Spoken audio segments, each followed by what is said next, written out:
ഇന്ന് നമ്മൾ രാവിലത്തെ കുറച്ച് കാര്യങ്ങളൊക്കെ അടങ്ങിയ ചെറിയൊരു കുഞ്ഞു വീഡിയോ തന്നെയാണ്. വീഡിയോ മുഴുവനായിട്ട് എല്ലാവരും ഒന്ന് സ്കിപ്പ് ചെയ്യാതെ കാണുക. വീഡിയോ ഇഷ്ടമായി എല്ലാവരും ലൈക്ക് ചെയ്യാനൊന്നും മറന്നു പോകരുത്. ഇന്ന് നമ്മൾ ഉണ്ടാക്കുന്നത് പൂരിക്കായാലും ചപ്പാത്തിക്കായാലും അപ്പത്തിൻ്റെ ഇടിയപ്പത്തിൻ്റെ എന്തിൻ്റെ കൂടെ കഴിക്കാൻ പറ്റുന്ന നല്ലൊരു മസാലക്കറിൻ്റെ റെസിപ്പിയാണ്.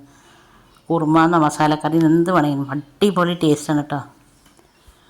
ഒരുപാട് മസാല ഒന്നും ഉപയോഗിക്കാതെ നല്ല ടേസ്റ്റോട് കൂടിയിട്ട് ഈസി ആയിട്ട് ഉണ്ടാക്കാൻ പറ്റുന്ന നല്ലൊരു കിടിലൻ റെസിപ്പിയാണ്. നമ്മുടെ അടുക്കളയിലുള്ള സാധാ ചേര് വെച്ചിട്ടാണ് ഞാനത് ഉണ്ടാക്കുന്നത്. ഇതിൻ്റെ ഒന്നും ഡീറ്റെയിൽ മിസ്സാകാതിരിക്കാൻ വേണ്ടി നിങ്ങൾ വീഡിയോ മുഴുവനായിട്ട് സ്കിപ്പ് ചെയ്യാതെ ഒന്ന് കാണുക. വീഡിയോ ഇഷ്ടമായി എല്ലാവരും ഇതേപോലെ ഒന്ന് ഉണ്ടാക്കി നോക്കുക. ഉണ്ടാക്കി നോക്കുന്നുണ്ടെങ്കിൽ നിങ്ങളിതിൻ്റെ ഫീഡ്ബാക്ക് എന്തായാലും താഴെ കമൻറ്റ് ബോക്സിൽ അറിയിപ്പിക്കുക. നിങ്ങളുടെ ഫീഡ്ബാക്ക് കാണുമ്പോഴാണ് ഇനിയൊരാൾക്കും കൂടി ഉണ്ടാക്കി നോക്കാമെന്നുള്ളൊക്കെ ഒരു തോന്നലുണ്ടാകുള്ളൂ. അപ്പോൾ ഇതെങ്ങനെ ഉണ്ടാക്കണമെന്ന് കണ്ടു നോക്കിയാലോ. Welcome back to our channel. നമ്മുടെ പുതിയൊരു വീഡിയോയിലേക്ക് എൻ്റെ എല്ലാ കൂട്ടുകാർക്കും സ്വാഗതം. അതിന് ഞാനിതാ കുക്കറിലാണ് ഉണ്ടാക്കുന്നത്. കുക്കർ വെച്ചിട്ട് കുക്കർ ചൂടായതിന് ശേഷം ഞാൻ അതിലേക്ക് ഒരു ടേബിൾ സ്പൂണ് എണ്ണ ഒഴിച്ച് കൊടുത്തിട്ടുണ്ട്. വെളിച്ചെണ്ണ ഓയിലോ എന്താ നിങ്ങൾ കുക്ക് ചെയ്യാൻ എടുക്കുന്നത് വെച്ചാൽ അത് ഒഴിക്കുക. അത് നല്ലപോലെ ചൂടായതിന് ശേഷം ഞാൻ ഒരു തുണ്ട് പട്ട, 2 ഏലക്ക, 2 ഗ്രാമ്പു, പിന്നെ ഇത് കാൽപ്പാസി പറഞ്ഞിട്ടൊരു സാധനമാണ് ഇട്ടത്. ബിരിയാണിക്ക് മസാലയൊക്കെ പൊടിക്കുമ്പോൾ നമ്മളതിൽ കൂടുതൽ അതിൻ്റെ കൂടെ ഇട്ട് പൊടിക്കുന്നതാണ്. നല്ല ടേസ്റ്റാണ്, നല്ല മണമാണ്. ഇത് ഉണ്ടെങ്കിൽ ഇത് ഇട്ട് കൊടുക്കുക, ഇല്ലെങ്കിൽ കുഴപ്പമൊന്നുമില്ല. പിന്നെ അതിലേക്ക് ഞാനൊരു 1/4 ടീസ്പൂണ് വലിയ ജീരകം ഇട്ട് കൊടുക്കുന്നുണ്ട്. ഇതെല്ലാം പാടെ നല്ലപോലെ പൊട്ടി ഇതിൻ്റെ ഫ്ലേവർ ഒന്ന് വരുന്ന സമയത്ത് നമ്മളിതിലേക്ക് അരിഞ്ഞ് വെച്ച ഉള്ളി ഇട്ട് കൊടുക്കുക. ഞാനിതിലേക്ക് വലിയ ഉള്ളി ഇട്ട് കൊടുക്കും കേട്ടോ.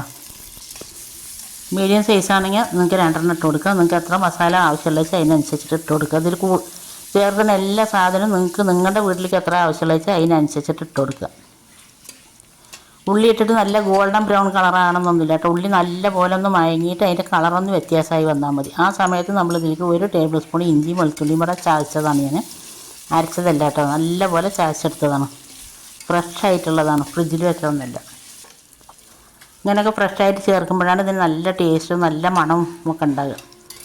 അപ്പോൾ നമ്മളിട്ട ഇഞ്ചിയും വെളുത്തുള്ളിൻ്റെ നല്ല പോലെ പച്ചമണം മാറിയിട്ടുണ്ട്. അതിന് ശേഷം ഞാൻ അതിലേക്ക് വലിയൊരു തക്കാളി ഇട്ട് കൊടുക്കുന്നുണ്ട്. പിന്നെ ഞാനിതിലേക്ക് ഒരു 3 പച്ചമുളക് ഇട്ട് കൊടുക്കുന്നുണ്ട്. നമ്മളിതിലേക്ക് മുളക് പൊടി ചേർക്കുന്നില്ല, ഒരുപാട് പൊടികളുടെ ഒന്നും ചേർത്താണ്ടാണ് നമ്മൾ ഉണ്ടാക്കുന്നത്. അപ്പോൾ നിങ്ങളുടെ എരിവിനനുസരിച്ചിട്ടുള്ള മുളക് നിങ്ങൾ ഇട്ട് കൊടുക്കുക. അത് നല്ല എരിവുള്ള മുളകാണ്. അപ്പോൾ അതുകൊണ്ട് ഞാനത് ഒരു 3 മുളക് ഇട്ട് കൊടുക്കുന്നുണ്ട്. ഒരുപാട് വഴന്നിങ്ങനെ വരണമെന്നൊന്നുമില്ല കേട്ടോ. തക്കാളിയൊക്കെ വെന്ത് ഉടയണമെന്നൊന്നുമില്ല. അപ്പോൾ നമ്മൾ നല്ലപോലെ ഒന്ന് വഴറ്റിയിട്ട് അതിൻ്റെ പച്ചമണം മാറിയതിന് ശേഷം ഞാൻ അതിലേക്ക് ഒരു 2 ഉരുളക്കിഴങ്ങ്, 1 ക്യാരറ്റ്, പിന്നെ ഇത് ഇന്നലെ രാത്രി 1/2 കപ്പ് കടലെടുത്ത് നല്ലപോലെ കഴുകിയതിന് ശേഷം കുതിർത്തിയെടുത്തതാണ്. അതും ഇടുന്നുണ്ട്. Green peas. ഇതെല്ലാം പാടിട്ടിട്ട് ഇതിൻ്റെ ഒരു പച്ചമണം ഉണ്ടാവില്ല, അതൊന്ന് പോകുന്നവരെ നല്ലപോലെ ഒന്ന് വഴറ്റി കൊടുക്കുക. ഒരു 2 സെക്കൻഡ് ഒന്ന് വഴറ്റിയാൽ മതി. ഒരുപാട് ഇട്ട് വഴറ്റേണ്ട ആവശ്യമൊന്നുമില്ല.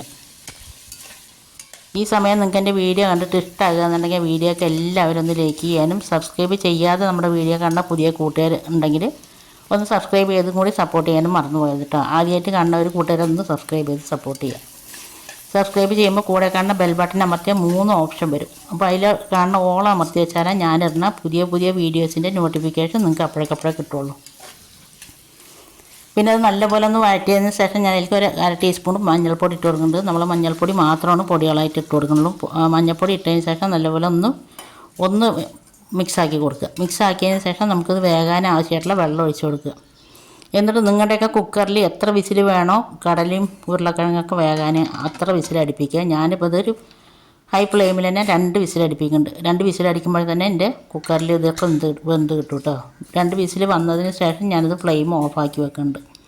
ഇനി ഇതിൻ്റെ എയർ പോണ സമയം കൊണ്ട് നമുക്ക് ഇതിലേക്ക് ഒരു അരപ്പുണ്ടാക്കാം. ഞാനിത് 1 ടേബിൾ സ്പൂൺ തേങ്ങ എടുത്തിട്ടുണ്ട്.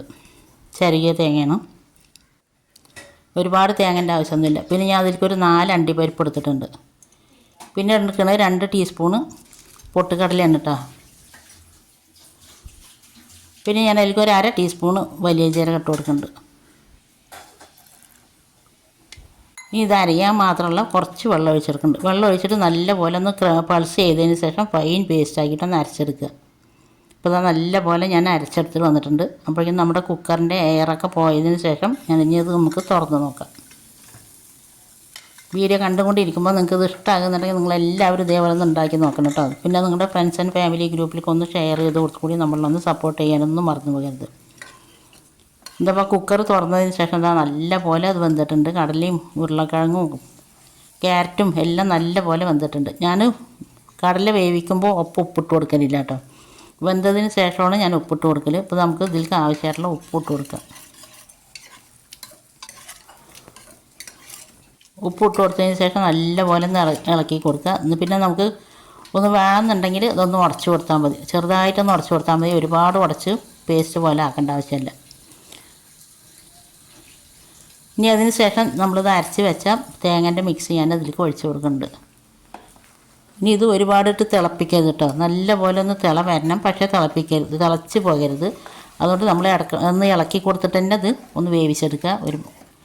തിളച്ചിങ്ങനെ തിളാന്ന് ഇങ്ങനെ തിളച്ച് വരരുത്. അപ്പോൾ അത് ഇളക്കിൻ്റെ തിള വരുമ്പോൾ ഇളക്കി കൊടുക്കുക. അപ്പോൾ നമ്മുടെ തേങ്ങയും അണ്ടിപ്പരിപ്പും പൊട്ടുകടലേൻ്റെ ഒക്കെ ഒന്ന് വെന്ത് കിട്ടുകയും ചെയ്യും, പക്ഷേ തിളച്ച് വരില്ല. അപ്പോൾ നല്ല പോലെ അതൊക്കെ നല്ലപോലെ ചൂടായിട്ട് തിളക്കാണ്ട് തന്നെ ഞാൻ 2-3-4 പ്രാവശ്യം ഇളക്കി കൊടുത്തിട്ടുണ്ട്. ഇനി അത് ഫ്ലെയിം ഓഫാക്കി വെച്ചിട്ടുണ്ട്. അതിന് ശേഷം ഒരു ചട്ടി വെച്ചിട്ട് നമുക്കതിലേക്ക് താളിപ്പ് ഇടണം. ചൂട് കട്ടിയുള്ള ഒരു ചട്ടി വെച്ചിട്ട് അതിലേക്ക് വെളിച്ചെണ്ണ ഓയിൽ എന്തെങ്കിലും ഒഴിച്ച് കൊടുക്കുക. പിന്നെ കടുക് ഇട്ടിട്ടുണ്ട്, കുറച്ച് കറിവേപ്പില ഇട്ട് കൊടുക്കുന്നുണ്ട്. കടുക് നല്ലപോലെ പൊട്ടി വന്നതിന് ശേഷം കറിവേപ്പില ഇട്ട് കൊടുത്ത് അത് നല്ലപോലെ ഒന്ന് വറവായതിന് ശേഷം നമ്മൾ ഉണ്ടാക്കി വെച്ച നമ്മുടെ മസാല അതിലേക്ക് ഒഴിച്ച് കൊടുക്കുക. നിങ്ങൾക്ക് താളിപ്പ് വേണമെങ്കിൽ ഇട്ടാൽ മതി കേട്ടോ. താളിപ്പും കൂടി ഇടുമ്പോൾ നല്ല ടേസ്റ്റും ഉണ്ടാവും, നല്ലൊരു മണവും ഉണ്ടാവും നമ്മുടെ കറിക്ക്. ഇതേപോലെ നിങ്ങൾ ഉണ്ടാക്കിയിട്ടില്ലെങ്കിൽ ഒന്ന് ഉണ്ടാക്കി നോക്കുക. ഇത് എല്ലാ പലഹാരത്തിൻ്റെ കൂടെയും, അപ്പത്തിൻ്റെയും ഇടിയപ്പത്തിൻ്റെയും പുട്ടിൻ്റെയും ചപ്പാത്തിൻ്റെയും എല്ലാത്തിൻ്റെ കൂടെയും കിട്ടുന്നത് നമുക്കൊരു മസാലക്കറി കിട്ടുമല്ലോ ഹോട്ടലിലൊക്കെ പോയിട്ടുണ്ടെങ്കിൽ. അതേ ടേസ്റ്റിൽ, അതേ ടെക്സ്ചറിൽ, അതേപോലത്തെ നല്ലൊരു അടിപൊളി മസാലക്കറിയാണ് നമ്മൾ ഉണ്ടാക്കിയിരിക്കുന്നത്. ഇത് കുട്ടികൾക്കായാലും വലിയവർക്കായാലും ഒരുപോലെ ഇഷ്ടപ്പെടും. ഒരുപാട് എരിവുമില്ല, നല്ല ടേസ്റ്റാണ്. പിന്നെ ലാസ്റ്റ് ഞാൻ അതിലേക്ക് കുറച്ച് മല്ലിയില ഇട്ട് കൊടുത്തിട്ടുണ്ട്. നിങ്ങൾക്ക് ഇനി എരിവ് കൂടുതൽ വേണമെന്നുള്ളവർക്ക് പച്ചമുളക് കൂടുതൽ ഇട്ട് കൊടുക്കുക. ഇതെല്ലാം വളം ഇട്ടതിന് ശേഷം കുറച്ച് നേരം ഒന്ന് മൂടി വെക്കട്ടെ. ഒരു 5 മിനിറ്റ് ഒന്ന് മൂടി വെക്കുക. എന്നിട്ട് സെർവ് ചെയ്യുക. അടിപൊളി കറി തന്നെയാണ്. കാണുമ്പോൾ തന്നെ അറിയില്ല നിങ്ങൾക്ക് നല്ല ടേസ്റ്റ് ഉണ്ടാവും. അപ്പോൾ ഞാനിത് ഉണ്ടാക്കിയിരിക്കുന്നത് പൂരിക്കാണ് കേട്ടോ.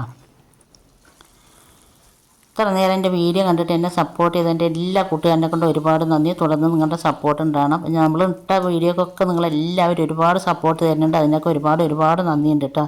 അതേപോലെ നിങ്ങൾ ഇതും ഒന്ന് കണ്ട് ഇതേപോലെ ഒന്ന് ഉണ്ടാക്കി നോക്കാം. 100% നല്ല ടേസ്റ്റും നല്ല ഈസി ആയിട്ട് ഉണ്ടാക്കാൻ പറ്റുന്ന ഒരു കിടിലൻ റെസിപ്പി തന്നെയാണ്. ഈ റെസിപ്പി നിങ്ങൾക്ക് ഇഷ്ടമായിട്ടുണ്ടാവുമെന്ന് വിചാരിക്കും. ഇഷ്ടമായ എല്ലാവരും സബ്സ്ക്രൈബ് ചെയ്യാനും ഷെയർ ചെയ്യാനും ലൈക്ക് ചെയ്യാനും ഇതേപോലെ ഒന്ന് ഉണ്ടാക്കി നോക്കി ഇതിൻ്റെ ഫീഡ്ബാക്ക് താഴെ കമൻറ്റ് ബോക്സിൽ അറിയിപ്പിക്കാനൊന്നും മറന്നുപോയത്. അപ്പോൾ അടുത്ത നല്ലൊരു കിടുക്കാച്ചി വീഡിയോ ആയിട്ട് വരുന്നവരെല്ലാവരെയും കൊണ്ട് ഒരിക്കൽ കൂടി താങ്ക് യു. ബൈ. അസ്സലാമു അലൈക്കും.